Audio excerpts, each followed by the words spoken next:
કરે છે. પુત્રની માગણી તો કરી, પુત્ર માટે થઈને મારે લગ્ન તો કરવા પડશે.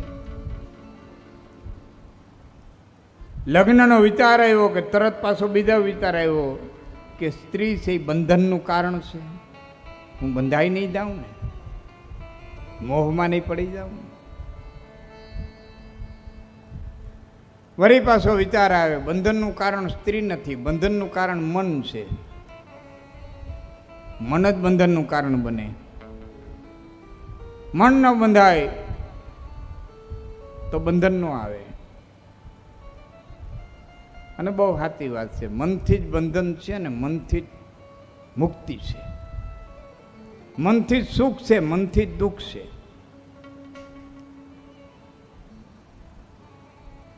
મનથી લાભ છે, મનથી હાનિ છે.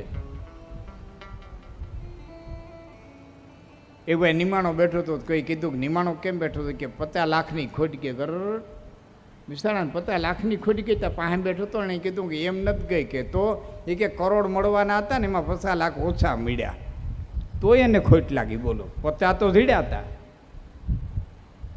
આ મનના કારણો. મનથી બંધન, મનથી મુક્તિ. તમારા ઘરમાં તાળું હોય, આપણે આગરિયામાં તાળું દઈએ, આપણે જે હાંકડમાં તાળું દઈએ, એ તાળાની ચાવી બે ન હોય, ચાવી એક જ હોય. તાળું બંધે એ જ ચાવીથી થાય, તાળું ખુલે એ જ ચાવીથી. કોઈ તાળાને બંધ કરવાની નોખી ચાવી, ખોલવાની નોખી ચાવી એવું ન હોય. એક જ ચાવીથી તાળું બંધ થાય, એક જ ચાવીથી તાળું ખુલે. એમ એક જ મનથી આ જીવ છે એ બંધનમાં બંધાય છે અને એ જ મનથી પાછો આ જીવ આ બંધનમાંથી લક્ષ 84ના ફેરામાંથી મુક્ત થાય છે. ગતિ મનની છે.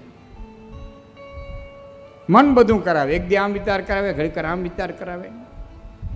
વાણિયાની દુકાનેથી એક વ્યક્તિ લવિંગ લઈ આવ્યો. ઘીરે આવી લવિંગ છોડ્યા, પડીકામાંથી સોનાની ગીની નીકળી. સોનાની ગીની નીકળી એટલે અંદર જે સદન પુરુષ બેઠો હતો ને એને કીધું બિચારો વાણિયો છે, ગોતતો હોય છે, મરી રહે, જ્યાં એની ગીની છે દે આવી, આપી આવી. એટલે માલિકો જે બીજો પુરુષ બેઠો હતો ને એને શું કીધું ખબર?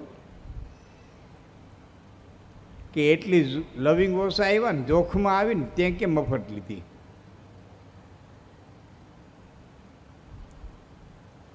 તે કેમ મફત લીધી? એટલા તો લવિંગ ઓછા આવ્યા ને.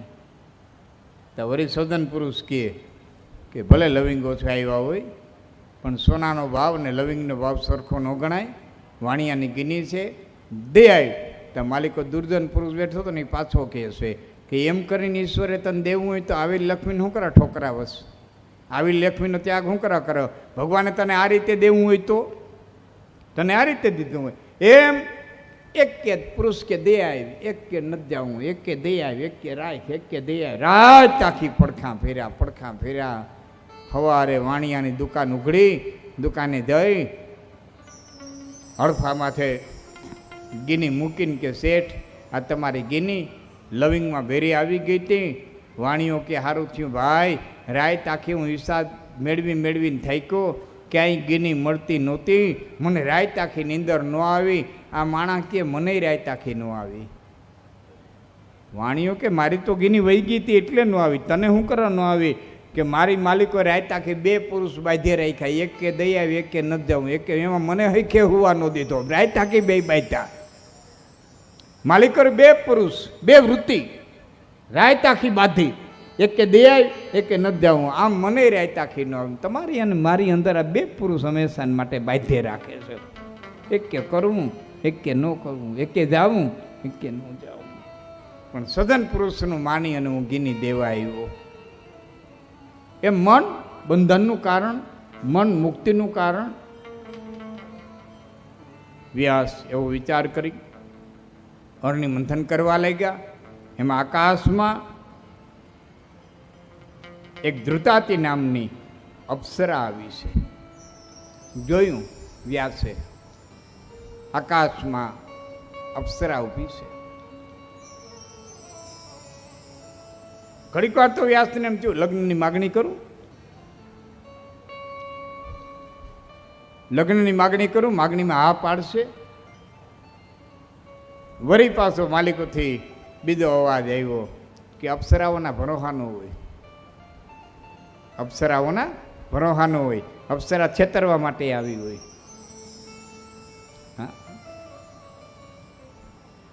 મહાત્મા સતીદાનંદજી એક જગ્યાએ બહુ સારું લખ્યું છે, દંતાલી. સતીદાનંદી લખે છે કે અપ્સરા છે ને એ બાળકને જન્મ આપી શકે, અપ્સરા પત્ની બની શકે, બાળકને જન્મ આપી શકે, લગ્ન કરી શકે, પણ અપ્સરા માં નો થઈ શકે. બાળકને જન્મ આપે, લગ્ન કરે, પણ માતૃત્વને પ્રાપ્ત ન કરી શકે. એના હૃદયમાં માતૃત્વનો ભાવ આવતો નથી. એટલે તો શકુંતલાની મુનકીન મેનકા વહી ગઈ હતી. 10 વર્ષ વિશ્વામિત્રાએ ઘર સંસાર આંક્યો, એને તે વહી ગઈ. માં ન થઈ શકે. બાળકને તજી દેવું એટલે અપ્સરાને માટે કાંઈ નમરે. માતૃત્વનો જ્યાં સુધી ભાવ જાગૃત ન થાય ત્યાં સુધી સ્ત્રી પૂર્ણ ન બને, ત્યાં સુધી સ્ત્રી અધૂરી રહીએ. અને એટલે જ અમે ઘણી વખત જાહેરમાં કહ્યું છે કે માનો અને દીકરાનો બેયનો જન્મ ભેરો થાય. માનો અને દીકરાનો જન્મ ભેળો થાય.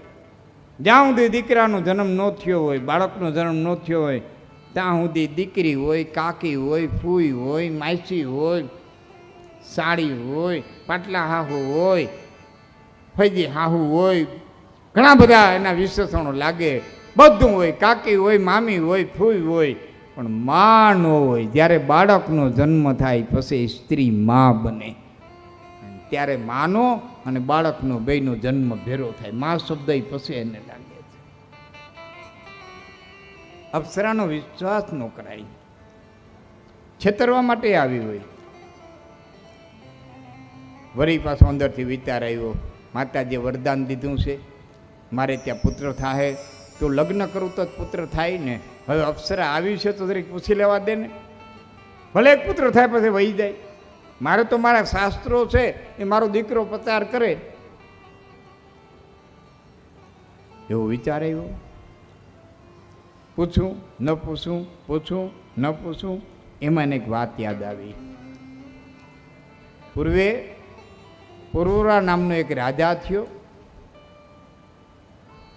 એણે અપ્સરાની હારે લગ્ન કર્યા હતા. પુરુરવા એટલે કાલે મેં જરાક ઓળખાણ આપી હતી, પાછી આજે જરાક આપી દઉં એટલે આપને યાદ આવે. સૂર્યવંશી વિવસ્વાનના પુત્ર શ્રાદ્ધદેવ મનુએ પુત્રાદિ યજ્ઞ કર્યો, દીકરી જન્મી, અને એ દીકરી વશિષ્ઠ મુનિએ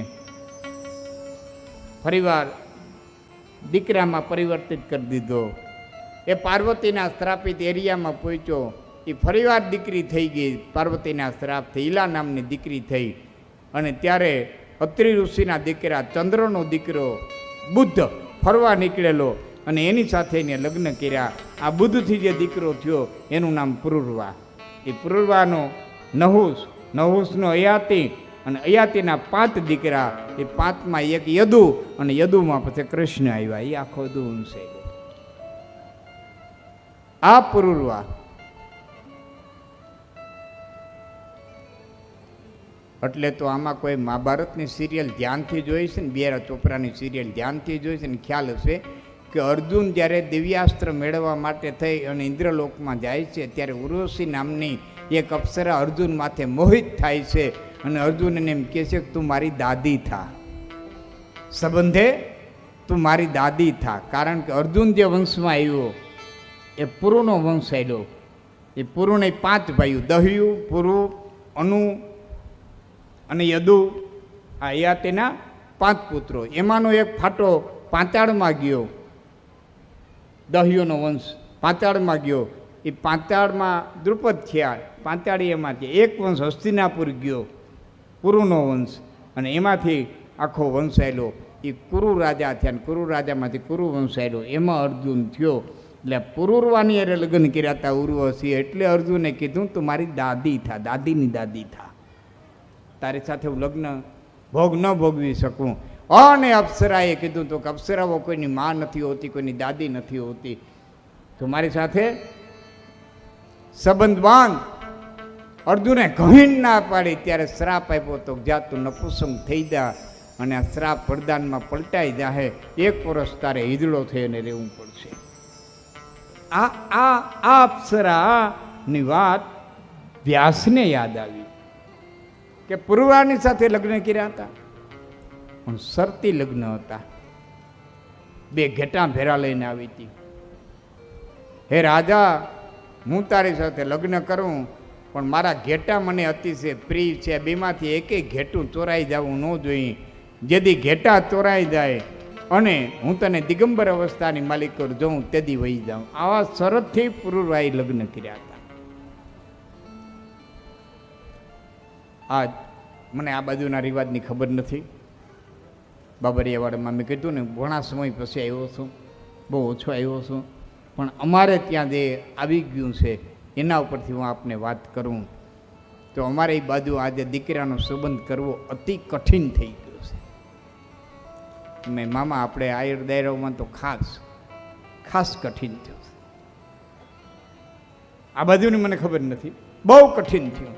દીકરાનું માગવું નાખો એટલે પહેલો જવાબ જણે અમારો હમણાં વિચાર નથી. આ પહેલો જવાબ અમારો હમણાં વિચાર નથી. હવે તો કેદી છે, 3 વર્ષ થયા તો કયો છો, કયો તેદી આવીએ. અને એમાં નક્કી થઈ જાય એટલે શરતું મુકાય. અમારી દીકરી વાડીએ નહીં જાય, અમારી દીકરી ખેતરી નહીં જાય, અમારી દીકરી ઢોર ઢાખરનું નહીં કરે, અમારી દીકરી ગામડામાં નહીં રહે, અમારી દીકરી સિટીમાં જ રહે, અમારી દીકરી આમ નહીં કરે, અમારી દીકરી તેમ નહીં કરે. હું જાહેરમાં ઘણી વખત બોલ્યો છું, શું માવતર વિધાતા છે? માવતર દીકરીના ભાગમાં વાંચ્યા છે? માવતરે દીકરીના લેખ લખ્યા છે? દીકરી શું દીકરીના પિતાશ્રીએ કરવું પડે. બાપ કાળ ફરે ને તેથી હારાને ભો ભરાવી દીધા છે. ગરજેહી અર્જુન હિજડો ભયો અરુ, ગરજેહી ગોવિંદ ધેન ચરાવે. ગરજેહી દ્રૌપદી દાસી ભઈ અરુ, ગરજેહી ભીમ રસોઈ પકાવે. દ્રુપદની દુલારી અને પાંડવોની મહારાણી દાસી થઈને ગઈ. સમયના ખેલ છે બાપ, સમયના ખેલ. આમાં જેટલા માવતર બેઠા છે ને એટલાને વિનંતી કરીશ કે દીકરી બાપ પરણાવો ને તો રાજી ખુશીથી પરણાવજો. શરત કરીને ન પરણાવતા. જેટલા બાપે શરત કરીને દીકરીને પરણાવી છે ને, દીકરીઓ દુઃખી બહુ થયું, બહુ દુઃખી થયું. જે માવતરે દીકરીઓને પરણાવી એમાં શરતું રાખી દુઃખી થયું. 2-3 દાખલા દઉં. મહારાજા જનકે શરત રાખી હતી, ધનુષની પણત છોડાવે અને મારી જાનકી પરણે. ભગવાન રામે ધનુષની પણત ચડાવી, જાનકી પરિણા. રામ અને જાનકી આખી જિંદગી દુઃખી થયા, આખી જિંદગી. કે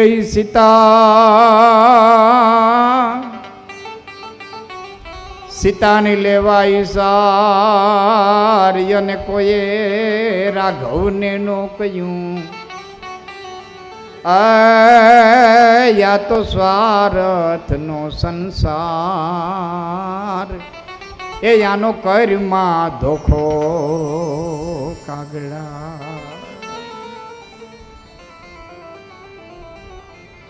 હો જોજનનો સમુદ્ર ટપી અને જે હનુમાન લંકામાં સીતાજીને ગોતવા ગયો એ વાલ્મીકીના ઝૂંપડા સુધી ન ગયો.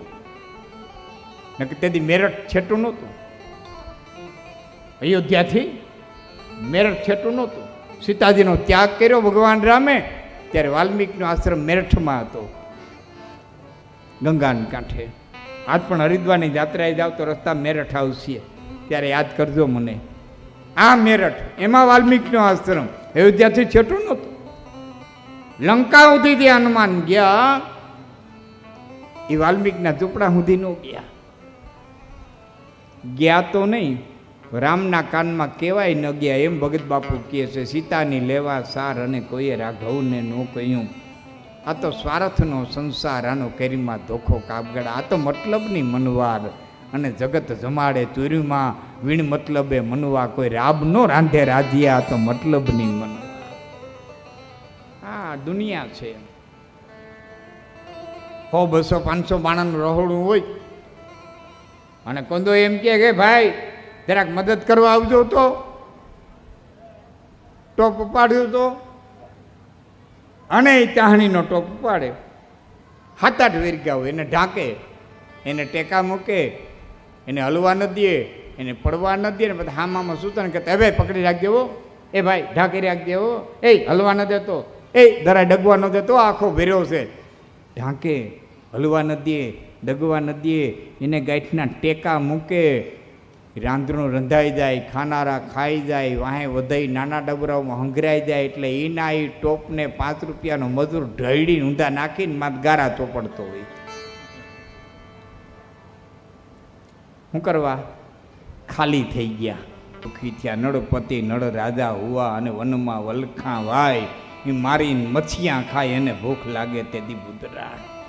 નળ અને દમયંતી ખાડામાં ઉતરીને માછલા મેર્યા હતા ત્યાં સુધી દુઃખી થયા. એટલે બાપ દીકરીને ક્યારે શરતું રાખી અને પરણાવી નહીં.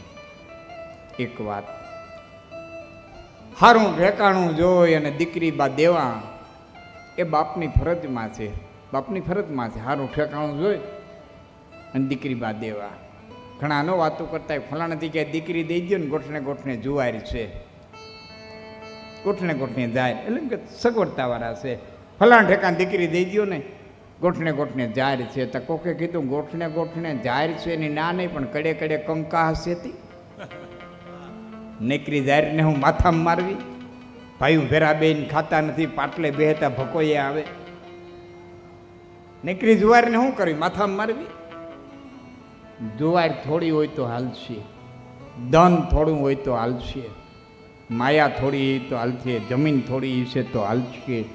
સંસ્કારી અને સંપવાળું કુટુંબ હોય ને તો ત્યાં દીકરી બાને સુખ પ્રાપ્ત થાય.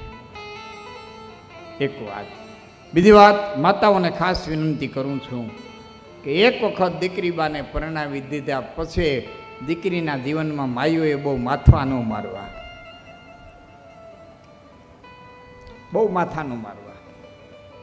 અને દીકરીઓને વિનંતી કે એક વખત સાસરિયાની માલિક પગ મૂક્યા પછી માની હારે એટલી જ વાત કરવી જેટલી જરૂરિયાત હોય.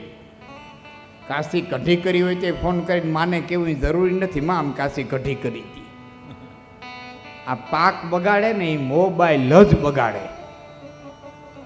જરૂરિયાત વિનાની વાતો, જરૂરિયાત વિનાની ચર્ચાઓ, જરૂરિયાત વિનાના ફોન, જરૂરિયાત વિનાના સંવાદો દીકરીના જીવનને બગાડે છે. માતાઓએ ધ્યાન રાખવું, એટલું ધ્યાન દીકરીઓએ રાખવું જોઈએ. શરતી લગ્ન પુરુરવાની સાથે કર્યા છે. આ અપ્સરાનો સમય જ્યારે શ્રાપ પૂરો થવાનો થયો, સમય થયો ત્યારે ઇન્દ્રએ રાત્રિના સમયે એના બંને ઘેટાને ચોરી લીધા છે. રાજા પુરુરવાને પુરુષે જગાડ્યા છે, જાગો મારા ઘેટા ચોરાઈ ગયા. રાજા પુરુરવા જાગી અને ભાગવા જાય છે. કોણ ચોરી ગયું એમ કરીને બહાર નીકળ્યા છે. અપ્સરાને આસક્ત થયેલો પુરુષ દેહનું ભાન રેખા વિના ભયમાં ધોળ્યો છે. એમ થાય કે અપ્સરા વહી જાય તો ઘેટા ચોરાઈ ગયા, નહીં ગોત્યાવી દઉં અને વહી જાય તો. ભયનો માર્યો ધોળ્યો છે, ઉપપીટ લેવાનું ભૂલી ગયો. પોતે નિંદ્રા અવસ્થાની માલિક ભાગ્યો છે. એમાં વીજળીનો ચમકારો થયો છે અને વીજળીના ચમકારાની માલિકો એના શરીરને અપ્સરાએ જોયું છે અને ખરર કરતી આકાશની માલિકો વહી જાય. રાજા પુરુરવા પાછળ દોડ્યા છે. હે ઉર્વશી ઊભી રે, હે ઉર્વશી ઊભી રે. બહુ રોયો રાજા. દેવ ભાગવત લખ્યો છે બહુ રોયો.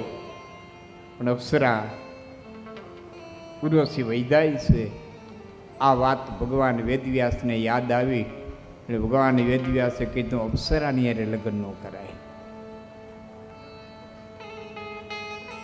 બીજે દિવસે અનિમંથન કરવા બેઠા, વળી અપ્સરા આવે, લગ્ન નથી કરવા. ત્રીજે દિવસે બેઠા, અપ્સરા આવે, વિચાર થયો લગ્નની માગણી મૂકું. લોકનિંદાનો ભય લઈ ગયો. સાધુએ લોકનિંદાથી પણ બીવું જોઈએ.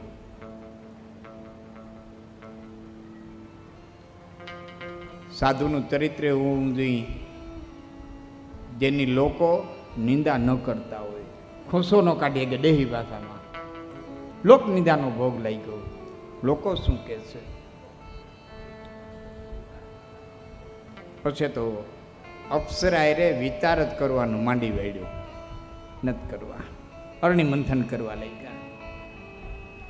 હવે અહીંથી કથા બે પ્રકારે હાલતી થાય છે, એટલે કે અલગ અલગ મતમતાંતરોમાં કથા આવે છે, અથવા તો કલ્પભેદ હોય. કલ્પભેદે કથા અલગ અલગ. તુલસીદાસજીએ પણ લખ્યું છે રામાયણ સતકોટી અપારા, કલ્પભેદથી અનેક રામાયણ સર્જાણી હોય. એવો પણ એક મત છે કે કલ્પો જુદા જુદા આવે, વારાકલ્પને, ચેતવારાકલ્પને, સારસ્વત કલ્પને, અલગ અલગ કલ્પ. પણ જે હોય તે આપણે બે કથાને ટૂંકમાં લઈ. એક કથા એમ કહે છે કે સુખદેવજી 5 વર્ષના બાળક જેવડા વ્યાસના આશ્રમમાં પ્રવેશ કરે છે અને અયોની હતા. એક કથા એમ કહે છે. એક કથા એમ કહે છે ભગવાન ભોળાનાથને જ્યારે મહામંત્ર પૂછ્યો પાર્વતીજીએ, ભગવાન ભોળાનાથ મહામંત્ર દેવા માટે થઈ અને બેઠા છે. તાલી પાડી